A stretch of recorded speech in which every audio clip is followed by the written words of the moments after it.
Etepu, Assalamu alaikum, Namaste, Haru Nefer. This is Kasakma Keperu with another video for you. And here we're going to talk about the Kemetic or Egyptian goddess Sekhmet. But before I do that, I want you to hit the like button on this video.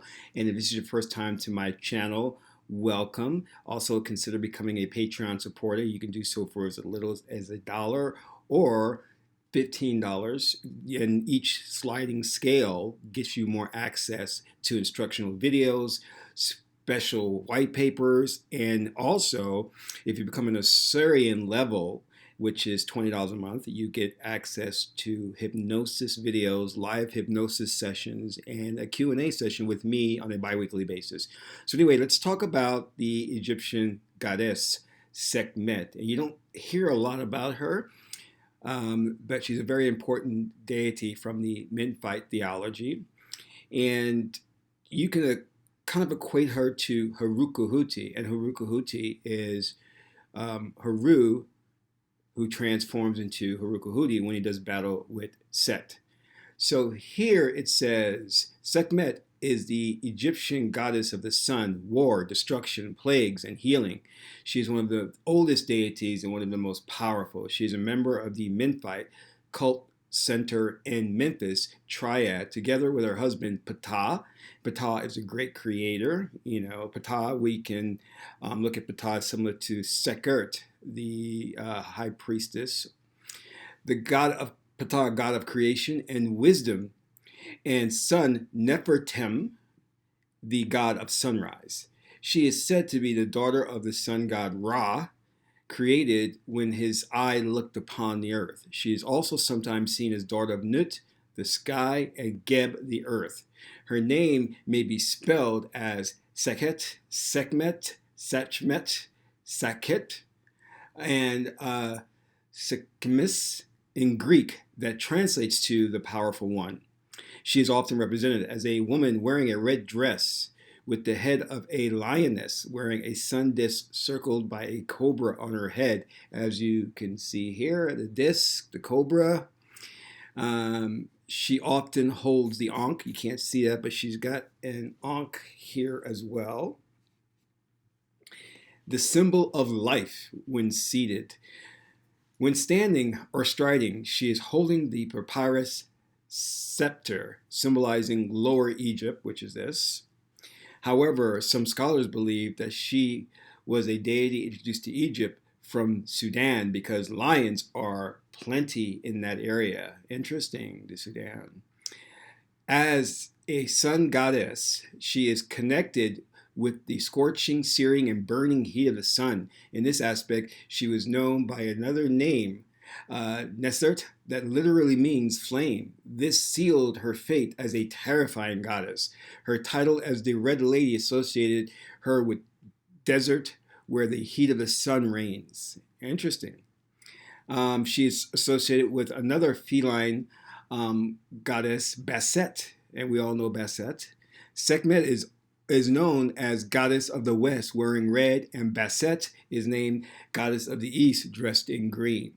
Sekhmet is closely associated with the pharaoh and his kingship. She is believed to protect the pharaoh during war as the warrior goddess of Upper Egypt. She acquired the title the Scarlet Lady, because of her lust for blood. In fact, celebrations and sacrifices are often offered to the goddess to appease her after the war and end the destruction, because they would release the energy of Sekhmet, and to keep the wars from continuing and the destruction and the death, they have to appease her to make sure she has had her full of blood.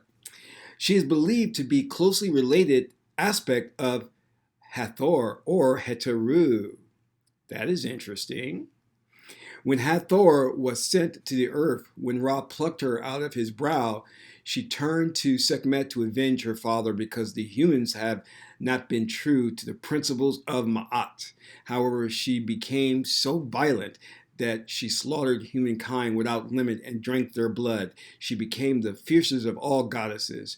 Ra, afraid of what her daughter had turned out, poured 7,000 jugs of beer and pomegranate that dyed the Nile River red to resemble blood that the goddess swiftly drank. She became so drunk that Sekhmet slept for 3 days. Only by that trickery, when she awoke, she returned to her docile self as Hathor-Sekhmet.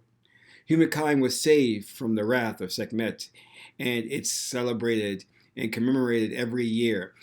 Everyone drank beer stained with pomegranate, I think that's what it says, as they worshiped Sekhmet, the mistress and lady of the tomb, the gracious one, the destroyer of rebellion, and the mighty one of enchantments. Being the mother of healing goddess, Sekhmet has her healing and protective aspects, while she may bring out disease and plague to those who wrong her as a lady.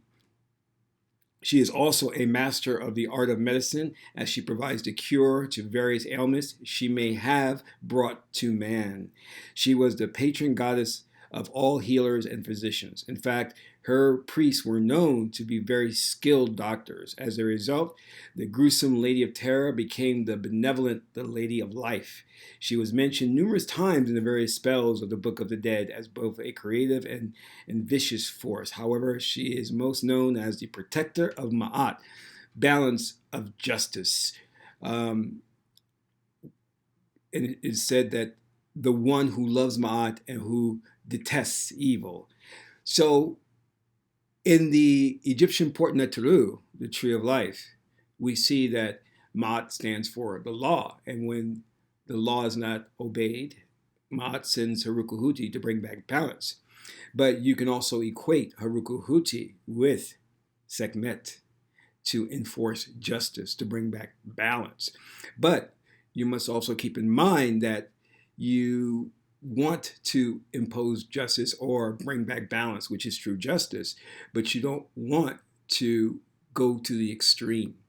And that energy, that Ruhuti energy or that Sekhmet energy, if left unchecked, can create devastation upon the earth, Geb. So you'll see here in the story, they're kind of alluding to what happens when justice runs amok, when that energy, which is sent out to right wrongs, becomes a force of evil in and of itself. So we must be careful of that. Now, the story here not only has a meaning within a meaning, because the Kemetic people, the Egyptian people, love puns and they love creating layered stories. That's a right brain attribute. But also you'll know that they have incorporated many different icons and symbols. Now there's a reason why Hathor has the horns, or Sekhmet has the sun disk with the serpent. These all have a specific meaning and attribute. They correspond to certain things. And this was important to the Kemetic people, being very right brain, because visual images appealed to you through the right brain, and it had a multi-layer meaning. So you could look at a picture as they say a picture is worth 1,000 words, and you can get into the depth and breadth of the meaning, and it would go far beyond just what Western words or language would be able to communicate. So this is why the Egyptian language, or the Metu Neter, was a very sophisticated form of writing, because if you became astute in reading it and understanding it, it could not only communicate through a very surface, superficial manner, but it would also impregnate itself into your subconscious mind and your dream state with the images. And as Carl Jung was studying archetypes. So these archetypes, or these symbols, exist in the ether. And they are also, we know that geographic shapes and symbols also have a frequency, have a sound to them. So you're actually getting a wealth of information by reading the Metu Neter. But back to Sekhmet, she is a goddess that is a very fierce goddess, but a protector as well. And we must never forget that, because a lot of the Egyptian deities were very benevolent. But again, we must understand that everything must be held in its place and held in check. And this story, it's a very interesting and beautiful story that encompasses the Port Neteru, the company of the gods, or the tree of life in this story itself, because we have Nefertem, we have Ra, we have Ptah, we have the Ankh, so we have Heteru, we have Ma'at, so we have Beset, so we have a plethora, a wealth of deities here to access. And once you start to understand the story, you'll understand each deity's role. And one of the most important things of the Egyptian religion, the religion of Asar and Set, is that these deities do not exist in and of themselves or compartmentalized, that they must have a mate or a counterpart which completes them, which makes them whole. And you'll understand that when you read about Ma'at and her mate Tehuti, and Osar and his mate Oset or Isis.